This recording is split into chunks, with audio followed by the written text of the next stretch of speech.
New rule. I only learn about Islam from its most popular recent convert. Islam's most popular recent convert is Andrew Tate, aka the Tater. The funny thing about recent converts to Islam is that if the convert is a woman, and she doesn't instantly start dressing like a 7th century Arab, the Muslim community will launch a campaign of insults and harassment and abuse against her, shaming her into disguising herself as a frumpy ninja. But if the convert is a man, he can carry on as if nothing has changed, especially if he's famous.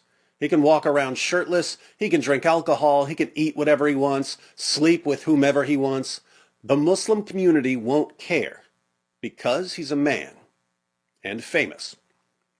This leads me to think that Islam may have a disturbingly low view of women, but I can't be sure about that because for the past 2 decades, westernized Muslims have been telling me that Muhammad was the greatest feminist who ever lived. I'm so confused. I guess I'll have to ask Andrew Tate about this one. Sheikh Tater, how does Islam treat women? Let's look at the Muslim world, right? People have their faces covered. A lot of the women have their faces covered. You know what happens when you cover someone's face? What? You dehumanize them. If you have 100 people in a crowd and you see their faces, you can see individuals. When you have 100 people with their faces covered, they're just a number. You dehumanize. I never thought I'd say this, but Andrew Tate is right. Islam dehumanizes women, just like Andrew Tate said. Now, to be fair, not all Muslim women cover their faces. Allah claims that his commands in the Quran are perfectly clear, but as with so many of Allah's perfectly clear commands, no one can figure out exactly what he means.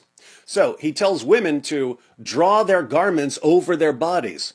But there are different ways to draw a garment over your body. If I say I'm going to draw this t-shirt over my hand, well, there, I've done it, even though you can still see my hand. Or I can do this and cover my hand completely. Which is it? Until Andrew Tate tells us, we just don't know. But look at a couple of translations of a Quran verse about this issue. The Yusuf Ali translation of Surah 33, verse 59 reads, O Prophet, tell thy wives and daughters and the believing women that they should cast their outer garments over their persons when abroad. That is most convenient, that they should be known as such and not molested. And Allah is oft forgiving, most merciful. So, tell them to cast their outer garments over their persons. That could be a hijab, a niqab, a burqa, whatever. Notice that they cast their garments over their persons so that they won't be molested. I guess Aisha wasn't covered when she was a little girl because she definitely got molested by Muhammad. Now let's read the Hilali Khan translation where they add some commentary to favor a particular interpretation. O Prophet, tell your wives and your daughters and the women of the believers to draw their cloaks, veils, all over their bodies, i.e. screen themselves completely except the eyes or one eye to see the way. That will be better, that they should be known as free, respectable women, so as not to be annoyed, and Allah is ever oft forgiving, most merciful. So, according to one of the most popular Quran translations ever, women have to cover their faces, except for an eye, or if they're lucky enough to be in a super moderate Muslim country, both eyes. But if this translation is correct, then Islam dehumanizes women by forcing them to cover their faces. And this isn't some view that David Wood came up with.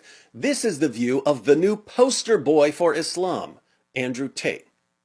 Now, since the Tater knew that Islam dehumanizes women, he said it himself, and since he knowingly converted to a religion that dehumanizes women, we can only conclude that Andrew Tate wants women to be dehumanized. And if he wants to dehumanize women, looks like he's in the right place. It just backfired on me. It just backfired on me. This is a part of a religion. There's a reason to it. Yeah?